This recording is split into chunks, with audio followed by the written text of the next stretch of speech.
A piezoelectric crystal is a type of crystal that can convert mechanical stress into electrical energy and vice versa. This effect, known as the piezoelectric effect, occurs because the crystal structure lacks a center of symmetry, causing a charge separation and voltage generation when deformed.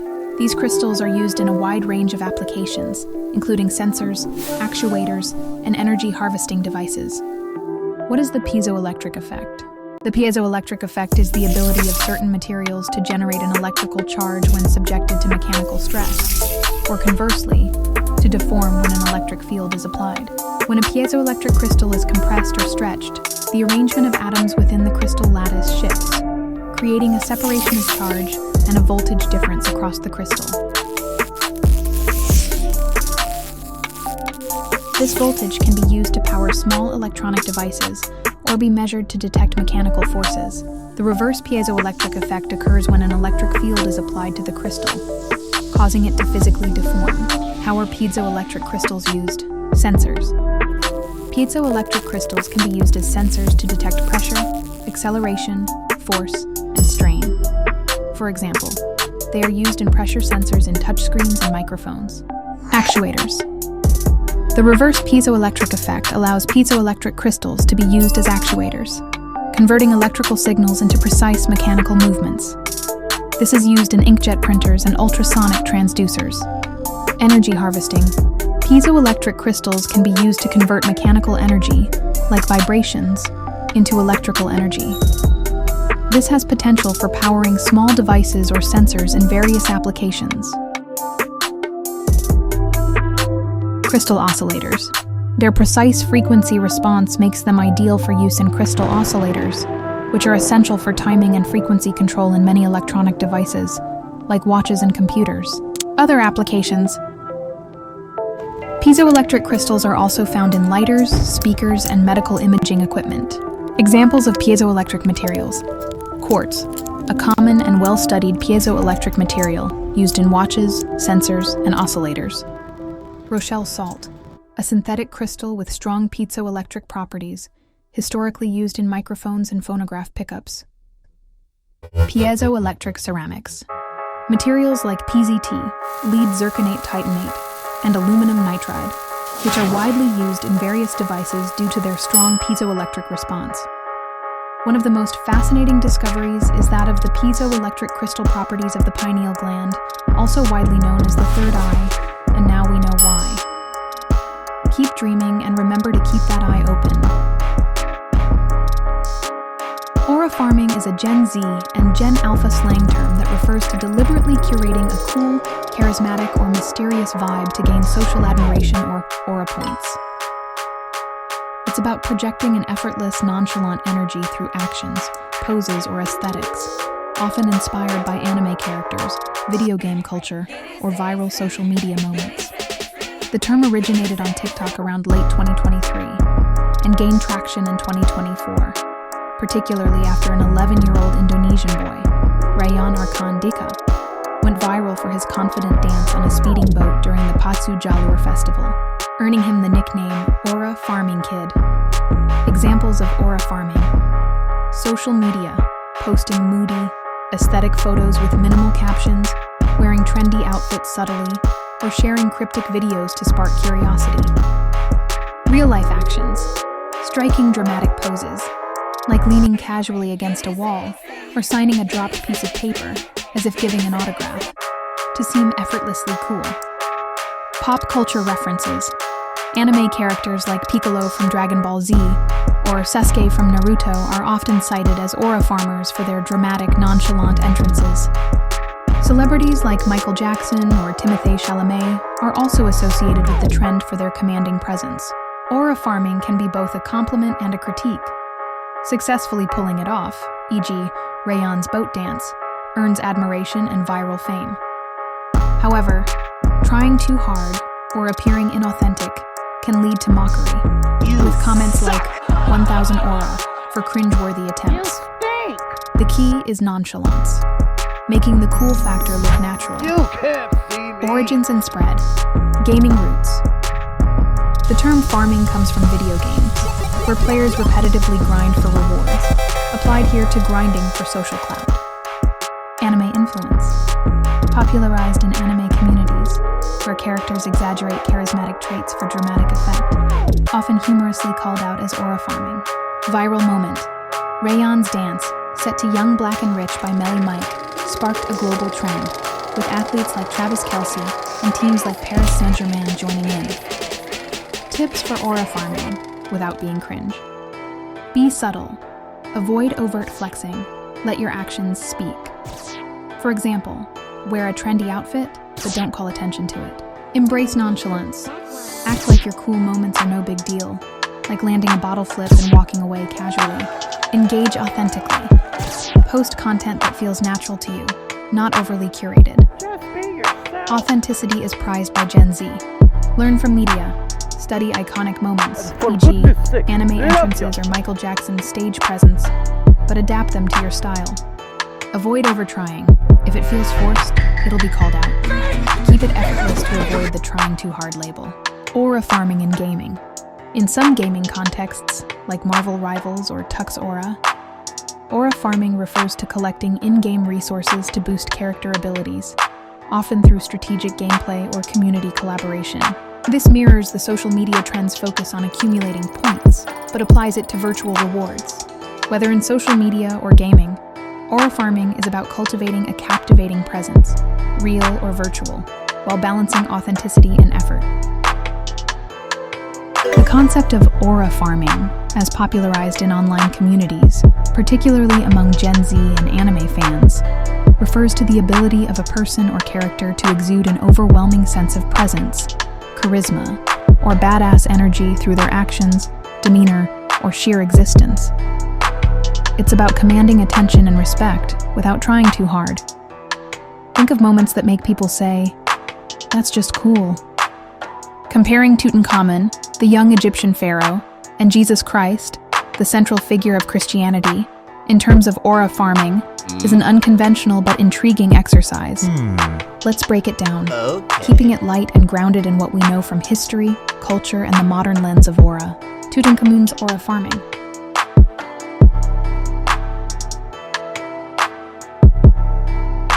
Tutankhamun, the boy king of Egypt's 18th dynasty, c. 1332-1323 BC, wasn't exactly strutting around like an anime protagonist, but he's got some serious aura points in his own right. Historical context and achievements. Tutankhamun became pharaoh at around age 9 and ruled during a turbulent time after his father, likely Akhenaten, tried to overhaul Egyptian religion with monotheistic Atenism. Tut restored the old polytheistic gods, particularly Amun, which was a massive cultural flex. Imagine a kid undoing a whole religious revolution. His restoration. Stella declares him the son of Amun, and boasts of bringing Egypt back to its traditional roots, which screams confidence and authority. That's aura, a young ruler stabilizing a nation post-crisis. Symbolic presence. Tutankhamun's tomb, KV62, discovered in 1922, is one of the most iconic archaeological finds ever.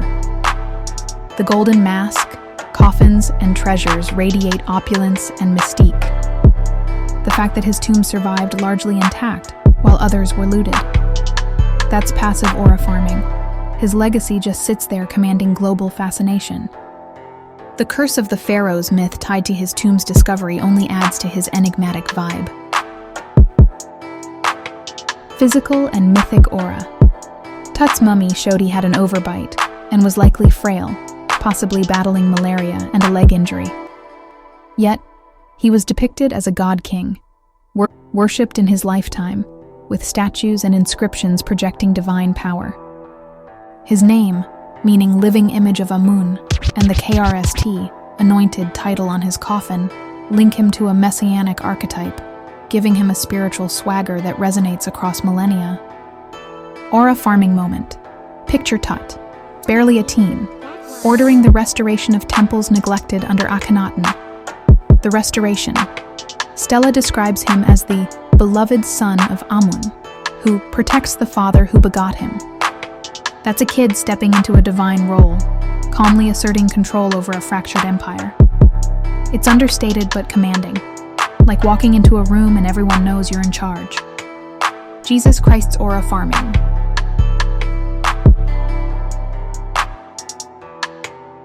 Jesus, as depicted in the New Testament and interpreted through modern aura farming culture, is often cited as the ultimate aura farmer, especially in online discussions. Here's why. Biblical feats and charisma. Jesus' life, as recorded in the Gospels, is packed with moments that scream aura. Walking on water, Matthew 14:22-33, turning water into wine, John 2:1-11, calming a storm with a word, Luke 8:22-25. These are peak I'm him moments. He didn't just do miracles, he did them with a calm, effortless vibe, like it was no big deal.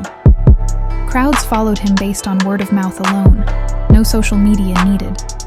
Luke 6:19 says people traveled miles just to touch him, drawn by his energy surging. That's raw, magnetic aura. Cultural impact. Jesus' influence spans 2,000 years, shaping religions, art, and culture. His image, think the haloed icons with the sun behind his head, carries a divine glow that's basically the OG aura aesthetic. Posts on X call him the greatest aura farmer for moments like reprimanding Zacchaeus the tax collector, Luke 19, or smacking Peter back onto the boat during a storm.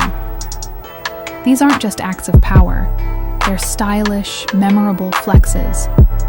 Underdog to icon. Jesus was a carpenter from Nazareth, a nobody by worldly standards, yet he challenged the Pharisees, flipped tables in the temple, John 2:15, and preached radical love and forgiveness. His aura came from authenticity, never chasing clout, always serving others. Luke 7:47 describes a sinful woman anointing his feet with tears and perfume, while he humbles a judgmental Pharisee. That's aura, radiating grace under pressure. Aura farming moment, the storm calming scene in Luke 8:22-25. Jesus is napping during a raging storm while his disciples panic. He wakes up, tells the sea to chill, and it does. Then he casually questions their faith.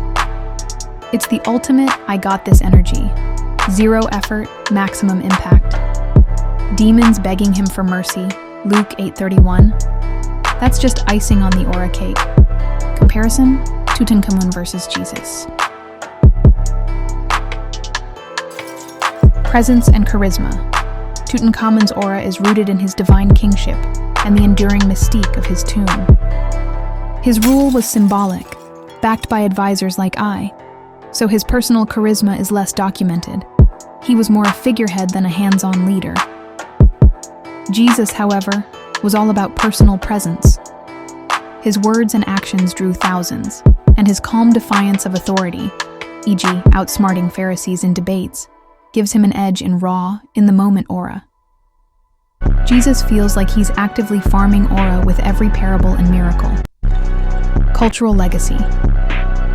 Tut's legacy is tied to Egyptology and material splendor.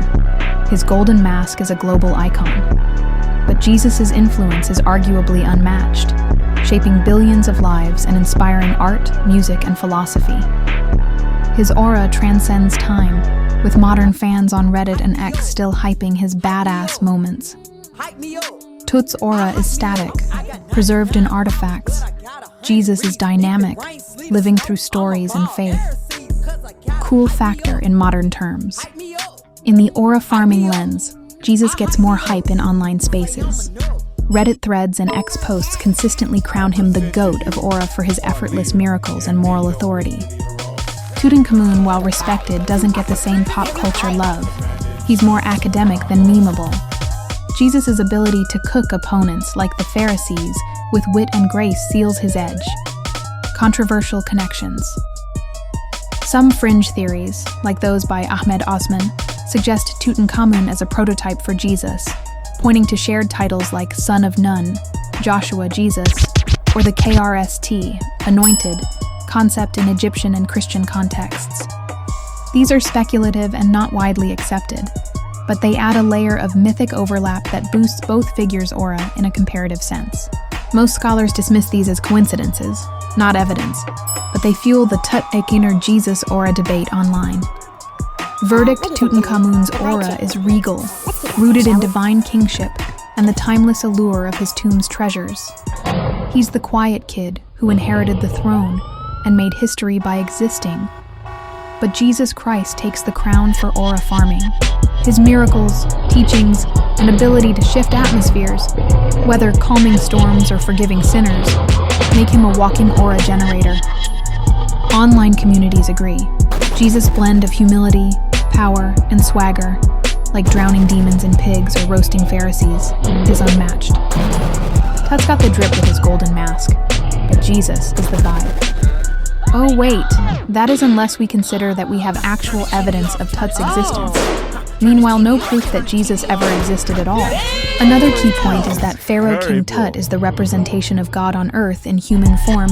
This concept significantly predates the biblical story. In fact, as we dig deeper into the whole of this, we began to realize ultimately it appears that Jesus is an aura jacker, an energetic vampire having jacked the traits of sun god, Ra, of whom King Tut is a physical representation of. And we have his actual mummified body. They're sick in the head. They forgot how It is said that the mummification process enables the deceased to possess a more enlivened state of existence while disembodied, so as to say, King Tut's essence is more alive in the higher dimensional realms to this day than we are here on Earth. So it seems when we truly consider the historical plagiarism of Christianity and its true ancient African Kemetic roots, we have to admit that adjustments must be made in favor of liberating the aura, not only of King Tut, but who and what he represents to a people and their land, consequently liberating the minds of said people from the depletion of self-awareness via cultural, spiritual swagger-jacking and aura terraforming.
Ancient temples were crucial for manifesting and embodying the divine essence as the Netta periodically ascended from its celestial realm, whether hourly, daily, monthly, or annually.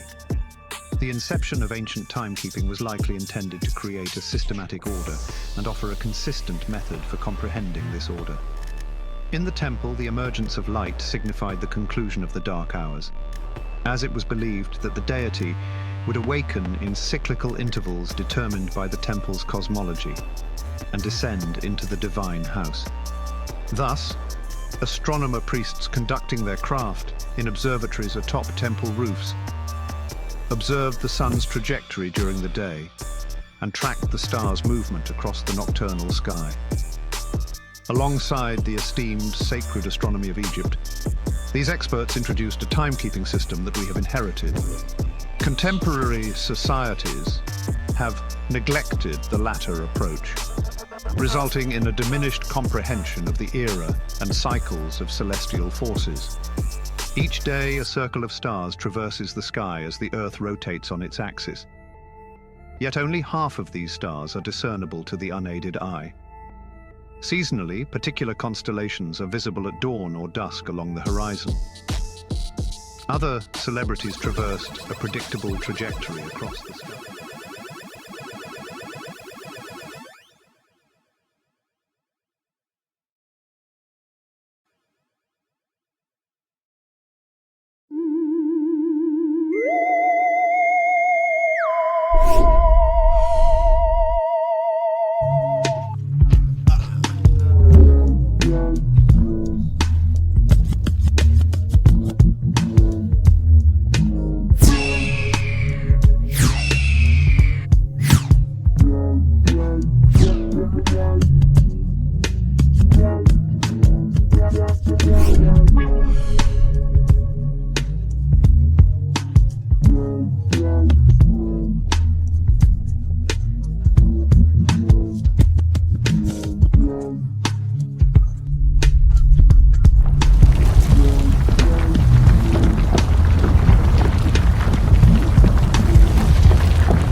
Wake up.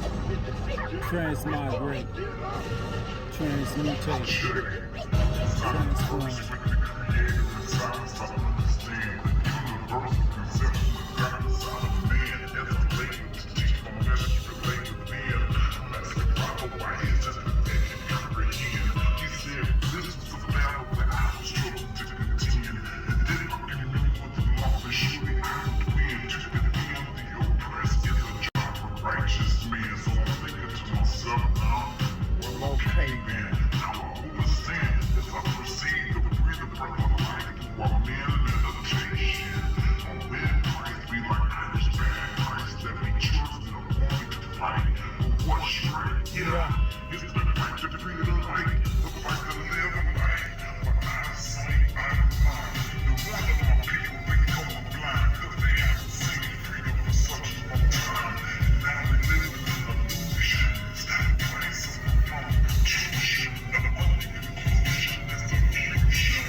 sun that continues to blow, continues to go round and round.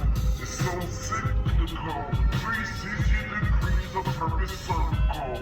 Reciprocal. Mind from mistakes, but I'm vertical. My spiritual vertical soars like vertigo. My soul, I will never let it go. No, cause I let my ego. I mean my ego. So I can see that God is equal. That equates to a spiritual plane. So I just need to regurgitate the truth. The devil's hate cause I am the good of celestial gate. They can't penetrate unless they orchestrate a mastermind. Yeah, just like mine to infiltrate the divine God mind. And to all of my kind, what's mine is yours. Please believe there's more in store. It really all depends on what you're searching for, what you're hurting for, what you're working for. This is the job that God adores to those who complete their chores forevermore. Quest.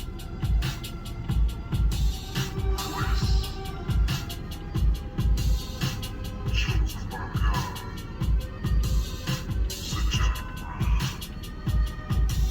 St. Louis City, the Son of God is risen. I came to liberate your souls. Let's go back to the helio abode.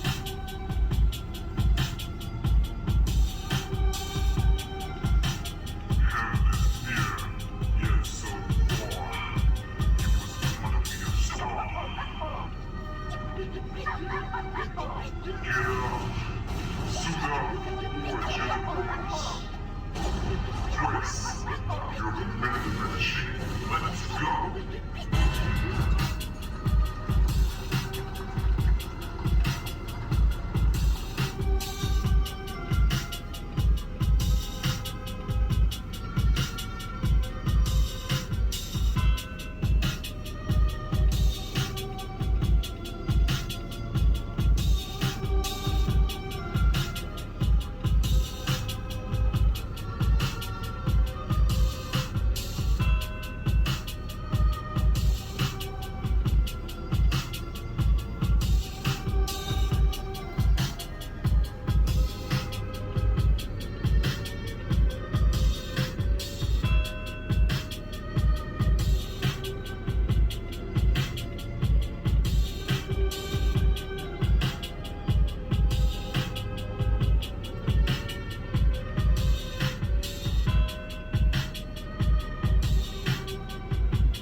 Octo, sauce it up.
Octo, sauce it up.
There's many layers here. Let's talk about the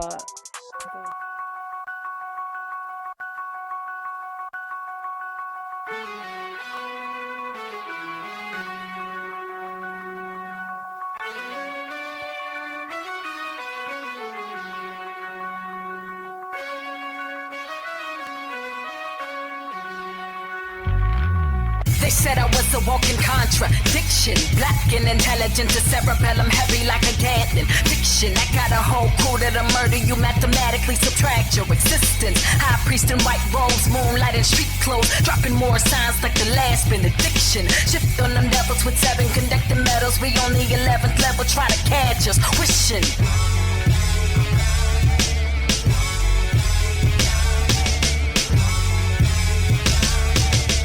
This is that 5th dimension high power thesis. Black God had me on your piece like I'm Jesus. Resurrect the game in 48 bar releases. Then watch me take the throne beside Messiah in the kingdom.